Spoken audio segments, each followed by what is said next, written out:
हाँ, अब ये जब रिकॉर्डिंग बंद हो जाएगी ना, मतलब जब क्लास एंड हो जाएगी, तो ये रिकॉर्डिंग वो होगी, रिकॉर्ड मतलब क्या कहते हैं उसको, फाइनलाइज होगी। फाइनलाइज होके 1 मिनट लगेगा, तो आप 1 मिनट का वेट करके फिर दोबारा ज्वाइन करना, तब तक मैं कुछ पढ़ाऊंगा नहीं, ठीक है। चलो बच्चों शुरू करते हैं। लास्ट क्लास हम लोगों ने एल्केन बनाना सीख लिया था पहले मेथड से, और वो था by hydrogenation of unsaturated hydrocarbon, sorry, हाँ, by hydrogenation of unsaturated hydrocarbon, मतलब डबल बॉन्ड या ट्रिपल बॉन्ड का कंपाउंड था, उसमें H2 डालोगे और आपको कंपाउंड तैयार। जैसे कि याद करो, CH2 डबल बॉन्ड CH2, और आपको यहाँ H2 दिया जाएगा, और एरो के ऊपर निकल लिखा रहेगा, या पैलेडियम या प्लेटिनम, कोई भी एक चीज। तो आपको कुछ नहीं करना है, एक H आप यहाँ ऐड करा दीजिए, एक H आप यहाँ ऐड करा दीजिए, और फिर ये बन जाता था CH3CH3। तो ये डबल बॉन्ड के कंपाउंड से सिंगल बॉन्ड का अगर कंपाउंड बनाना है तो आप ये यूज करेंगे, ये वाला मेथड, ठीक। अब आज हम करने जा रहे हैं reduction of alkyl halide, reduction of alkyl halide. तो ध्यान से सुनिएगा और फिर मुझे बताइएगा क्या समझ नहीं आया। देखो, सबसे पहले रिडक्शन का क्या मतलब है। रिडक्शन का यह मतलब है एडिशन ऑफ हाइड्रोजन। अगर आप किसी मॉलिक्यूल में हाइड्रोजन को ऐड कर देते हैं तो आप उसको रिडक्शन के टर्म में डिफाइन करेंगे कि उसकी डेफिनेशन क्या हो गई, कि addition of hydrogen is known as reduction. फिर एल्काइल हैलाइड क्या होता है, तो एल्काइल हैलाइड हम कई बार डिस्कस कर चुके हैं, पर एक बार फिर से डिस्कस कर देते हैं। देखो, एक होता है आपका एल्केन, ये है आपका एल्केन CH4, इसका नाम क्या था, मिथेन। आप क्या करिए, इसमें से एक H को हटा दीजिए और इसकी जगह पे आप X लगा दीजिए। यहाँ पे X क्या डिनोट करना चाह रहा है, यहाँ पे X डिनोट करता है हेलोजन को, और हेलोजन भी कौन कौन से हो सकते हैं, फ्लोरीन, क्लोरीन, ब्रोमीन, आयोडीन। और हम लिख लेते हैं CH3 और X। भाई एक H हटेगा तो 3H बचेंगे, और X लगा दो क्योंकि कार्बन के 4 बॉन्ड होने चाहिए ना, तो एक X लगेगा। अब इसको कहते हैं एल्काइल हैलाइड, एल्काइल हैलाइड। तो वही मैंने आपको कहा कि एल्काइल हैलाइड का रिडक्शन करना है, मतलब अभी आपने यहां से हाइड्रोजन देखो हटा दिया, अब इसी में वापस हाइड्रोजन जोड़ना है। देखो कैसे जोड़ रहे हैं, आप एक ले लीजिएगा RX, इस RX को ही हम बोलते हैं बेटा एल्काइल हैलाइड। यहाँ पे R क्या है, एल्काइल ग्रुप है। R को आप बोल सकते हो methyl, ethyl, propyl, butyl, pentyl, कुछ भी ले सकते हो। और X को क्या लोगे, X का मतलब fluorine, chlorine, bromine, iodine. Halide मतलब क्या होता है, हेलोजन, है ना। तो अब क्या करना है आपको, ध्यान से देखिएगा, यहाँ पे आप 2H का इस्तेमाल करिए, 2H का। एक H तो बेटा इसके अंदर चला जाएगा, तो ये बन जाएगा RH, और एक H इसके X के साथ जुड़ के बन जाएगा बेटा HX, और यही आपका एल्केन तैयार हो चुका है।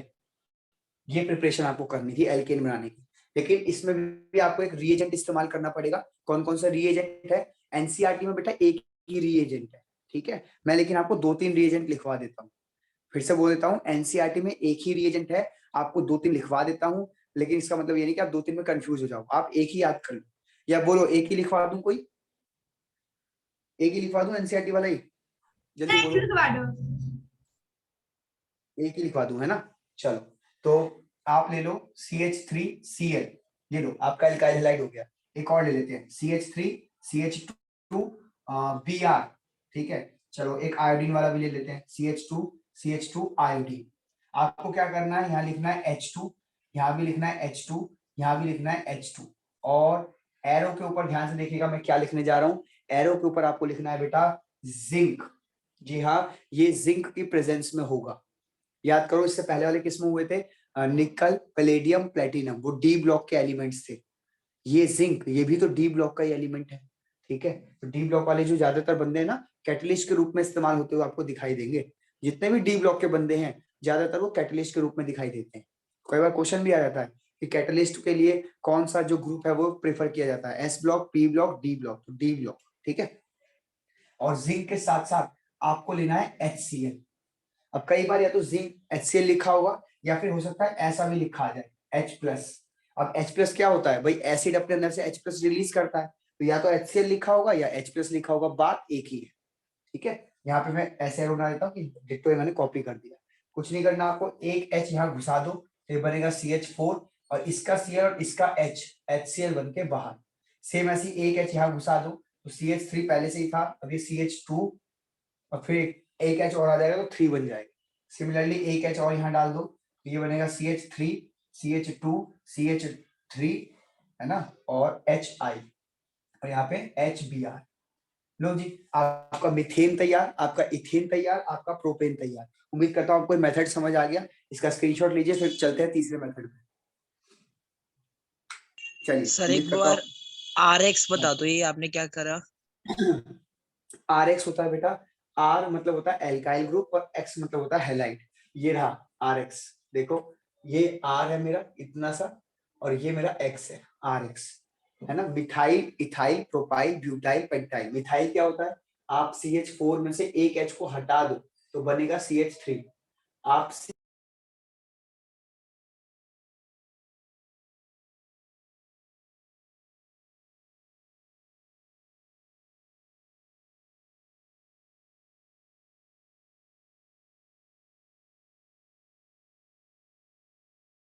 सर आपकी आवाज नहीं आ रही।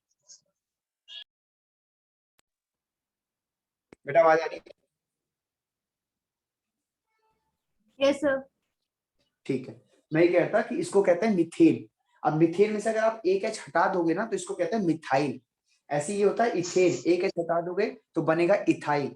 इसी को कहते हैं एल्काइल फैमिली, इसको कहते हैं एल्केन फैमिली, इसको कहते हैं ओके एल्काइल सर। फैमिली। तो ये एल्काइल है।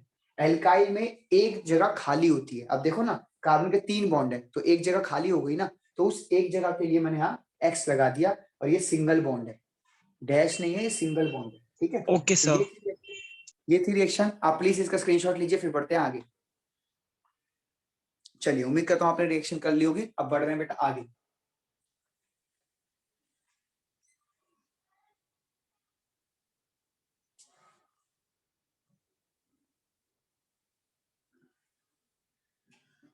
अब पढ़ने जा रहे हैं बेटा तीसरे नंबर की रिएक्शन, जिसका नाम है वुड्स रिएक्शन।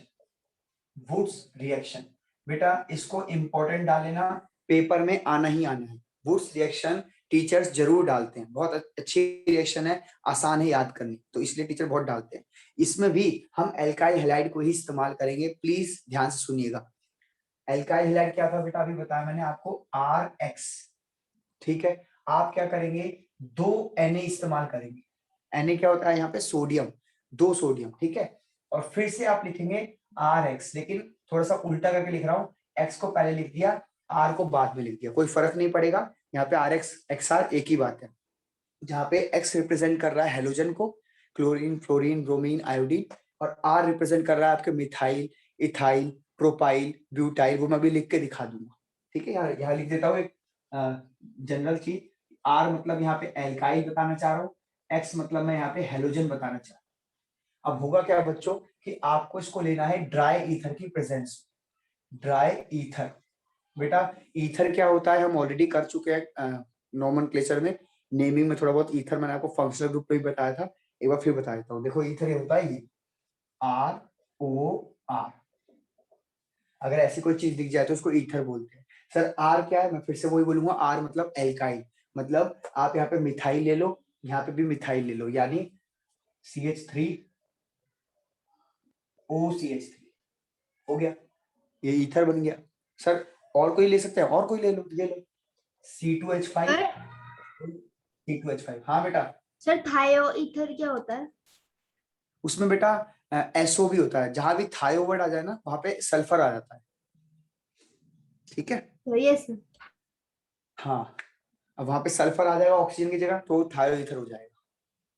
ठीक है, हाँ। अब सुनो, ये ईथर में से कोई भी एक ईथर लेना, वो ये सवाल नहीं पूछेगा कि ईथर कौन सा लेना है। ईथर तो कोई भी ले लो आप, आपको ड्राई ईथर लिख कर आना। मैंने ईथर का बस एक्सप्लेनेशन कर दिया कि ईथर होता क्या है, आपको तो ड्राई ईथर लिखने को आएगा बस।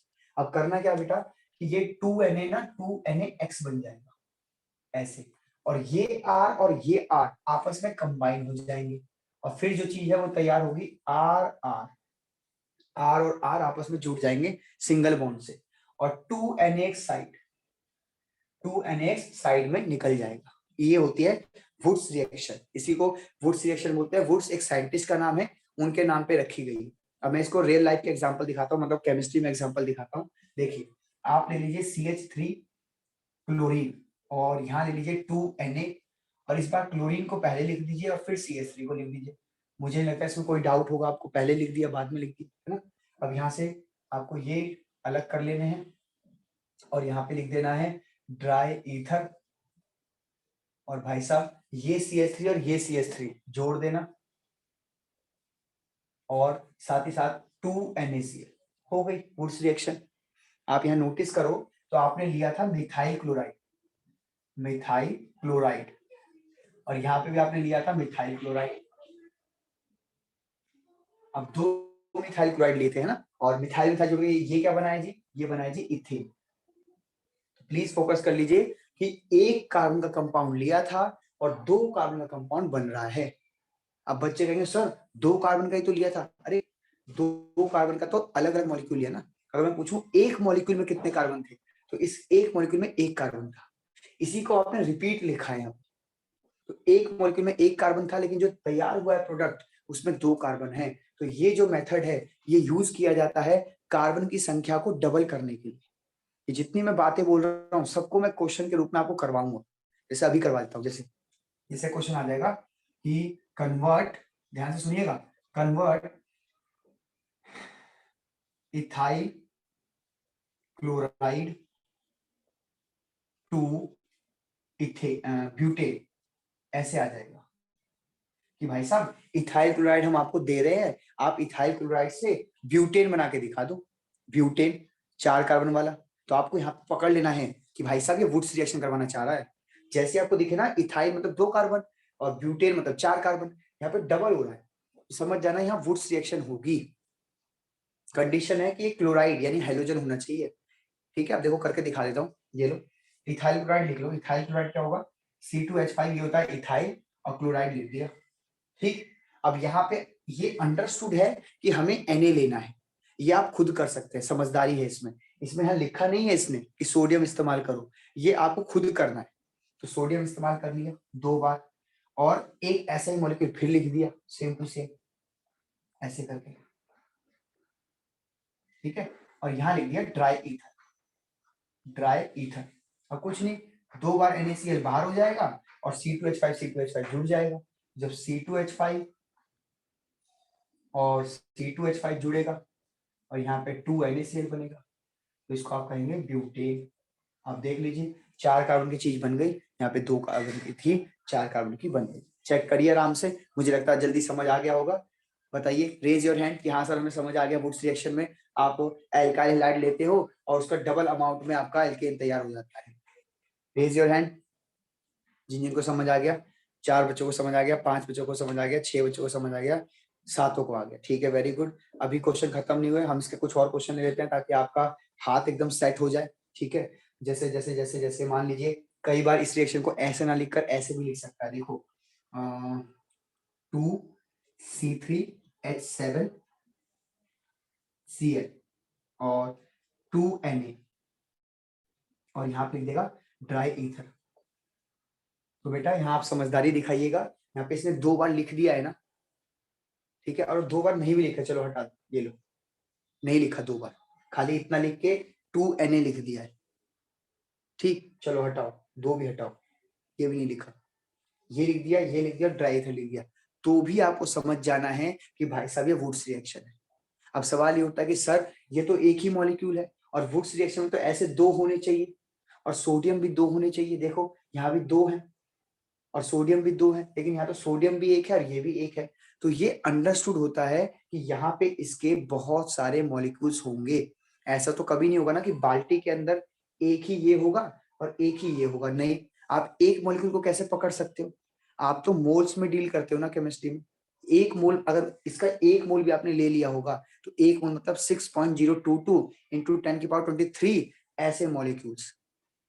तो बाल्टी में जब ये डालोगे तो ये एक मॉलिक्यूल कभी नहीं डालोगे, आप 1 मोल 2 मोल 4 मोल फेंकोगे। सेम ये भी जब सोडियम आप डाल रहे होगे तो एक सोडियम थोड़ी डाल पाओगे, एक सोडियम पता कितना छोटा होगा, आप पकड़ भी नहीं पाओगे। तो आप डालोगे 2 मोल 3 मोल 4 मोल सोडियम। तो ये अंडरस्टूड होता है कि यहाँ पे 2 लगा है, 3 लगा है, 4 लगा है, अपने आप समझदार है। आपको बस क्या देखना है, एल्काइल हैलाइड देखना है, आपको सोडियम देखना है और एरो के ऊपर ड्राई ईथर देखना है, और कुछ नहीं, उसको जस्ट डबल कर दो। तो कोई बच्चा मुझे बताओ कि इस तरफ जो है कितने कार्बन की चीज बनेगी, या उसका नाम अगर बता पाओ तो बहुत अच्छी बात है। हेक्सेन। और कोई? सर सेप्ट। हेक्सेन। हेक्सेन बेटा, हेक्सेन। देखो ना 3 कार्बन है, तो जब यहाँ पे बन रहा होगा तो 6 कार्बन की चीज बनेगी, और 6 कार्बन को हम क्या कहते हैं? हेक्सेन। तो यहाँ पे बनेगा आपका हेक्सेन। हेक्सेन को पूरा खोल के लिख दें, CH3 CH2 CH2 CH2 CH2 और CH3, 3 3 6, और साथ ही साथ 2NaCl। हो गया वुड्स रिएक्शन। ठीक है, आराम से चेक कर लो, स्क्रीनशॉट ले लो, फिर हम बढ़ते हैं चौथे मेथड। चलिए बढ़ते हैं आगे, या एक स्टार बना के और बात लिख लेते हैं। This method is used for double the number of carbon atoms. Carbon atoms को अगर आपको डबल करना है तो आप इस मेथड को इस्तेमाल कर सकते हैं। ये क्वेश्चन बड़ा फेवरेट है, कन्वर्जन। एक टॉपिक आएगा कन्वर्जन, मतलब टॉपिक एक पर्टिकुलर टॉपिक नहीं आएगा किताब के अंदर, ये पूरा मिक्स एक टॉपिक है कन्वर्जन। आपको क्या करेंगे, एरो के इस तरफ एक चीज होगी और कहेंगे ये बना के दिखाओ, तो आपको सारी रिएक्शन दिमाग में घूमनी चाहिए कि इससे ये बनता है, इससे बनता है, तभी आप क्लिक कर पाएंगे। तो अगर क्वेश्चन आ जाए इथाइल क्लोराइड से ब्यूटेन बनाइए, तो समझ जाना कि ये वुड्स रिएक्शन करवाना चाह रहा है। लिख के कभी नहीं देगा कि वुड्स रिएक्शन लिख के दिखाओ, कहेगा इससे ये बनाओ। समझदार को खुद समझना है कि भाई साहब ये 2 कार्बन है, ये 4 कार्बन है, यहाँ डबल हुआ है, ये एल्काइल हैलाइड है, तो भाई इसमें जरूर वुड्स रिएक्शन लग रही होगी। क्या कोई और तरीका नहीं है सर? है, और भी तरीके हैं, और भी तरीके हैं इथाइल क्लोराइड से ब्यूटेन बनाने के, लेकिन हमें तो यही पढ़ना है क्योंकि हमारे कोर्स में वुड्स रिएक्शन है। तो उम्मीद करता हूं आपको लाइन समझ आ गई। Please take a screenshot again. चलिए बढ़ते हैं आगे, बिठा रहे हैं इसको। ठीक है, आदित्य भाटी तुम आ गए? लेट थे काफी। स्टार्टिंग से हूँ लेट आए हो तुम। तो 5 मिनट ही तो लेट था। उस टाइम आप Time रिकॉर्डिंग क्या था? शुरू करवाते हैं। अच्छा, तो ये 3 रिएक्शंस हमने सीख ली बेटा। नंबर 1 हाइड्रोजनेशन, नंबर 2 वो zinc plus HCl, number 3 Wurtz reaction. अब नंबर 4 करने जा रहे हैं, नंबर 4। ठीक, नंबर 4 में आप हेडिंग डाल देंगे कार्बोक्सिलेशन ना, डी कार्बोक्सिलेशन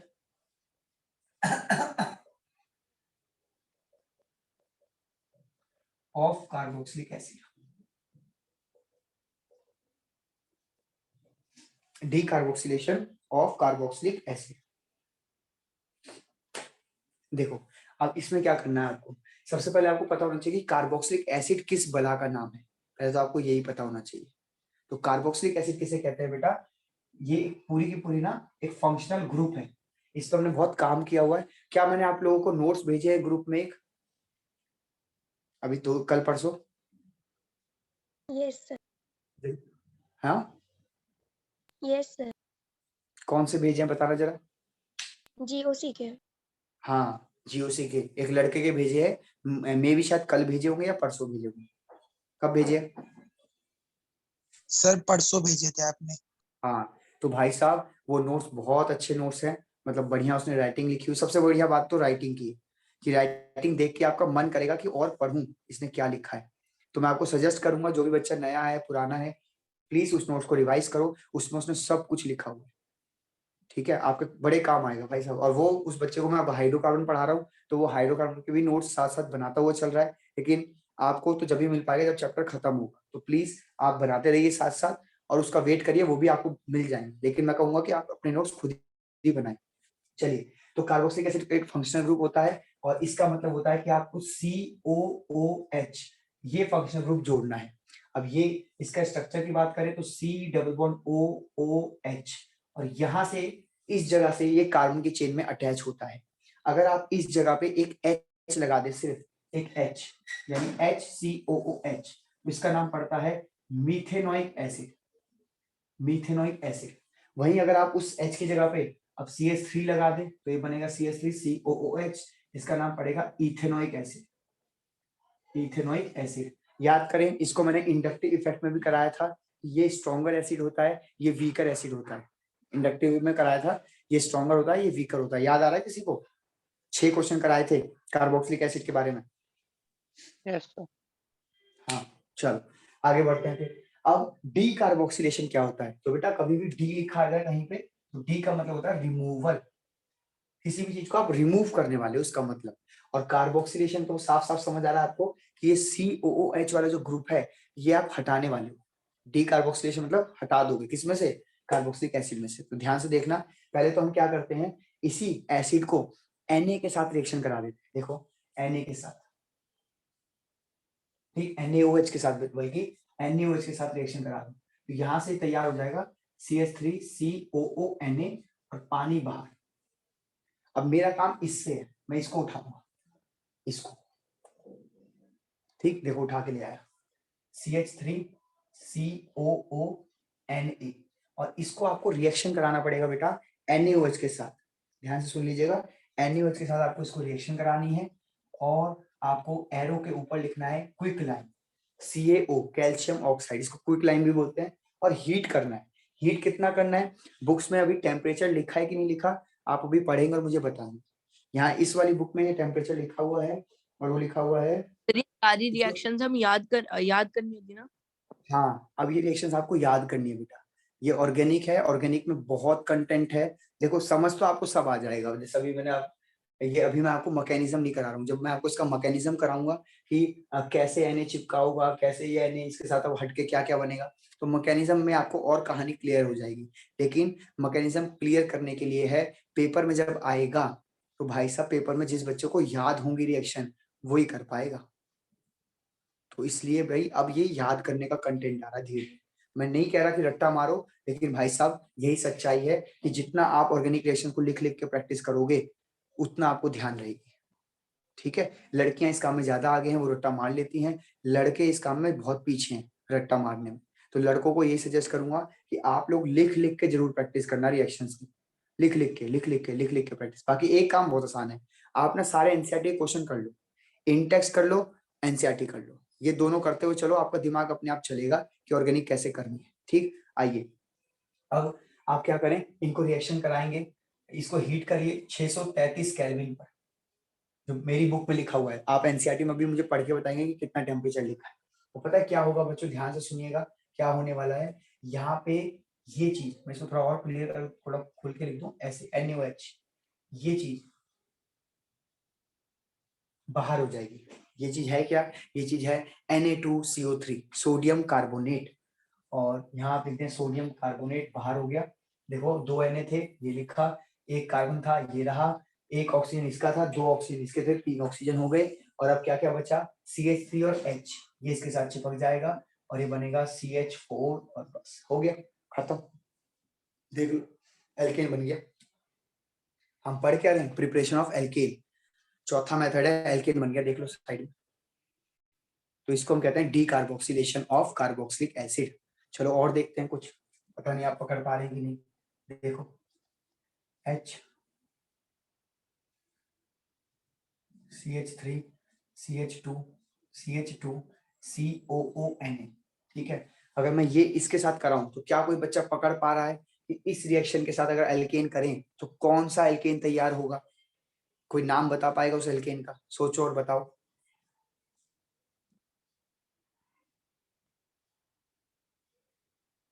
बोलो। प्रोपेन। बिल्कुल सही जवाब, बिल्कुल सही जवाब, प्रोपेन। अब देखो ये बच्चा पहली बार ही तो पढ़ रहा है लेकिन जवाब दे रहा है, बाकी बच्चे आप चुपचाप हैं, आपका नुकसान हो जाएगा। ट्राई करो, नहीं आ रहा तो आप कम से कम इतना बोलो माइक में, सर मुझे नहीं आया, तो फिर मैं थोड़ा बताऊंगा और ज्यादा। जब आप कुछ भी नहीं बोलेंगे तो मुझे ये लगेगा कि आप सिर्फ शर्मा रहे हैं, और शर्माना भी बहुत बेकार बात है, ठीक है। सर मेरे को नहीं आ रहा। आपको नहीं आ रहा, ठीक है बेटा, भी बताते हैं। आपको ये समझ नहीं आ रहा कि इस बच्चे ने प्रोपेन कैसे बता दिया, यही तो है बात। Yes sir. ठीक, अब जरा नोटिस करना रिएक्शन को, ऊपर रिएक्शन को नोट करो ध्यान से। मुझे बताओ कि ऊपर के रिएक्शन में कितने कार्बन है, बताओ इसमें। जहां मेरा सर हाथ है 2 2 कार्बन है, और इतना भी समझ लो कि इन 2 कार्बन में से एक कार्बन तो चला ही जाएगा, तो बचेगा सिर्फ एक कार्बन, और एक कार्बन को इन्होंने मीथेन बोलना है। याद है आपको? मीथेन इथेन आता है ये नहीं, ये बताओ। मीथेन यस सर, ये तो आता है। ये आता है, ठीक है। तो अब आप खुद ही दिमाग लड़ाओ कि अगर ऐसा लिया है और फिर से ये सब करने वाले हैं, 4 कार्बन है इसमें, हाँ या ना? देखो कितने हैं? सर 4 कार्बन है। 4 है। तो आपको नहीं लगता कि 4 में से ये वाला कार्बन अब जाने वाला है? तो बच गए 3 कार्बन, और 3 हाँ, फिर कार्बन का एक प्रोपेन आ जाएगा। प्रोपेन आ जाएगा। वही तो उसने दिमाग यस लगाया। सर, आया समझ? Yes sir, now clear. अच्छा, अब आ गया तो अब अगला आंसर तुम ही बताओगे मुझे। अगला आंसर तुम बता दो। ये CH3 CH2 COONA। चलो अब बताओ क्या बनेगा। आंसर में चैट बॉक्स में लिखो जरा, बाकी बच्चे जरा चैट बॉक्स में लिखना कि इसको लेकर क्या बनेगा। पीयूष तिवारी, गलत हो गया पीयूष तिवारी आपका। हाँ अब ठीक है। कुंजो बिल्कुल ठीक है। कम ऑन, चैट में तो लिख सकते हो। स्टूडेंट लाइफ में आपको शर्म तो करनी नहीं चाहिए, जिसने करी शर्म उसके फूटे कर्म। आदित्य भाटी बिल्कुल सही जवाब, दृष्टि झा बिल्कुल सही जवाब, वंशिका पराशर बिल्कुल सही जवाब। चल बहुत बढ़िया, यानी कि आप लोग सीख गए। अब तो मुझे कुछ कराने की जरूरत ही नहीं भाई, आप यहाँ NaOH लिखोगे।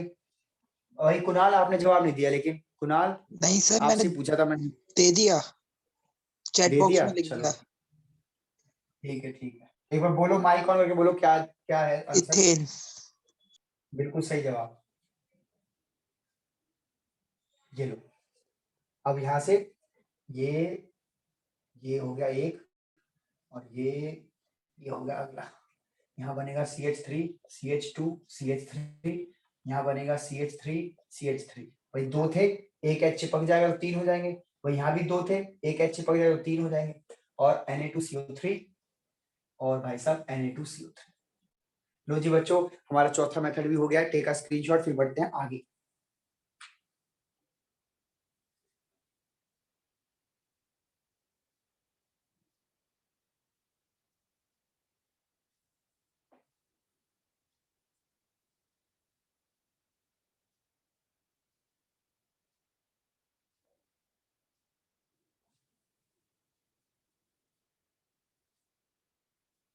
अच्छा,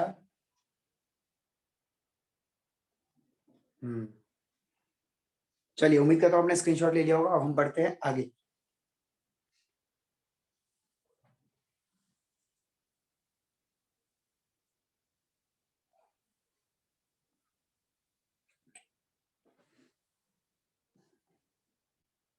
ठीक, अब हम आपको पढ़ाने जा रहे हैं इलेक्ट्रोलाइसिस, 5वां मेथड और आखिरी मेथड एनसीईआरटी के हिसाब से। 5वां मेथड, आखिरी मेथड एनसीईआरटी के हिसाब से। और ये है आपका बाय इलेक्ट्रोलाइसिस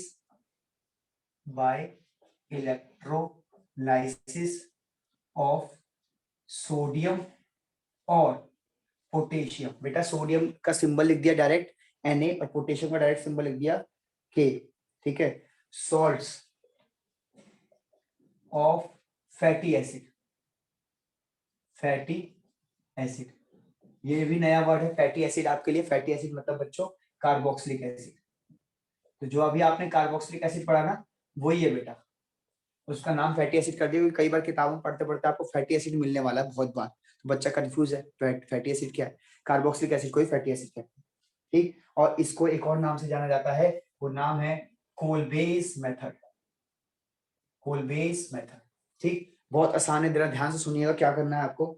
आपको एक सॉल्ट लेना है, जैसे ले लिया आपने CH3 COONA, या फिर आप ले लीजिए CH3 CH2 COOK। देख लो आराम से, मैंने क्या करा है, कार्बोक्सिलिक एसिड ले लिया, और या तो सोडियम का सॉल्ट ले लिया यानी सोडियम बना दिया, या पोटेशियम डाल दिया। यहाँ पे पहले क्या रहा होगा, H रहा होगा। वो H NaOH के OH के साथ जुड़ के भाग गया होगा और Na यहाँ, फिर KOH भी एक रहा होगा, KOH का OH और इसका H भाग गया और K यहाँ चिपक गया। बोलो ये चीज समझ आई या लिख के दिखाऊं? क्या बोला मैंने, जल्दी बोलो। सर समझ में आ सर हाँ सर जो H जो चला गया वो H2O बना रहा होगा ना उधर। हाँ हाँ ओके सर। हाँ, आगे बढ़े। Yes sir. Yes sir. ठीक है, अब पता क्या करना है आपको बेटा, आपको इसके 2 मॉलिक्यूल लेने और इनको पानी में घोलकर आपको इलेक्ट्रोलाइज कराना है। इलेक्ट्रोलाइसिस, इलेक्ट्रोलाइसिस को थोड़ा हम थोड़ा और अच्छे से लिखते हैं, बड़ा बड़ा इलेक्ट्रोलाइसिस। बेटा इलेक्ट्रो मतलब होता है बिजली, और लाइसिस मतलब होता है तोड़ना। तो बिजली की मदद से आप तोड़ रहे हैं। ये क्या है? वो ये कैथोड एनोड। एक बीकर रखेंगे, देखो कर दो थोड़ा सा, हम ना ये लो, ये बीकर लिया, यहाँ पे आपने एक रॉड ली, यहाँ पे आपने एक और रॉड ली, ठीक, यहाँ पे आपने नेगेटिव टर्मिनल, पॉजिटिव टर्मिनल, और यहाँ पे आपने इसको बोला कैथोड। भाई जो नेगेटिव होती है ना बेटा, जो नेगेटिव होती है उसको बोलते तो एनायन है। जब किसी एटम पे चार्ज आ जाए नेगेटिव का तो एनायन, लेकिन जब रॉड पे आ जाए तो कैथोड। ऐसे ही ये पॉजिटिव वाली जो होती है इसको बोलते हैं एन। ठीक, तो आपको क्या करना है, इन दोनों को इसके अंदर डालना है, इन दोनों को इसके अंदर डालना है। थोड़ी देर के लिए मैं इसको ए लिख देता हूँ, ए, इसको बी लिख देता हूँ, क्योंकि यार इतना बड़ा अंदर अंदर लिख नहीं पाऊंगा, तो यहाँ डायरेक्ट लिख रहा हूँ ए प्लस बी। ए प्लस बी इसके अंदर डालना है, और यहाँ तक ऐसे ऐसे ए प्लस बी भर जाएगा पूरा, ऐसे भर गया पूरा। यहाँ से स्विच ऑन कर दीजिए आप। जैसे आप स्विच ऑन करेंगे तो आपको 3-4 चीजें मिलेंगी, वो मैं दिखा देता हूँ।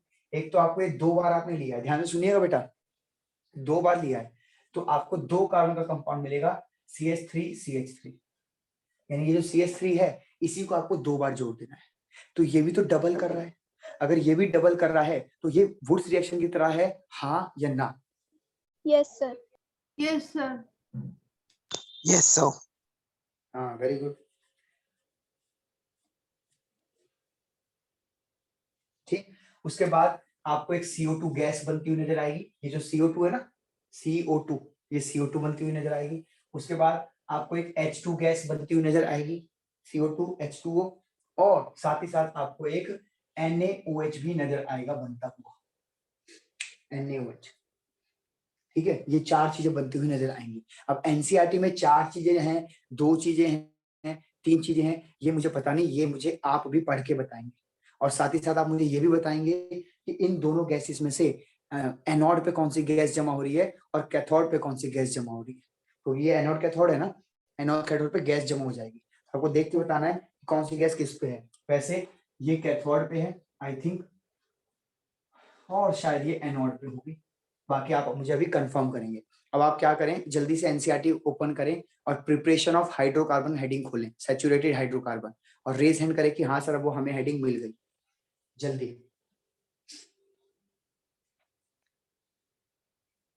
एक बच्चे का रेज हैंड आ गया। सर आपने हेडिंग क्या बोली? Preparation of saturated hydrocarbon.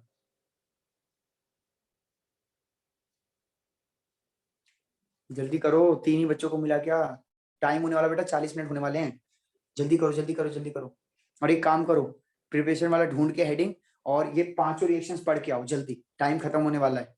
30 second है, मैं मीटिंग एंड करके दोबारा ज्वाइन कर लूंगा, तब तुम आराम से आ जाना। लेकिन 5 की 5 रिएक्शन पढ़ के आओ, अनसैचुरेटेड वाली, फिर वुड्स रिएक्शन वाली, जिंक प्लस HCl वाली, और कोलबेस वाली, और इससे पहले था डीकार्बोक्सिलेशन वाली। चलो जल्दी जल्दी जाओ फटाफट, मैं एंड कर रहा हूँ मीटिंग। दिशा आराम से इसको फिनिश होने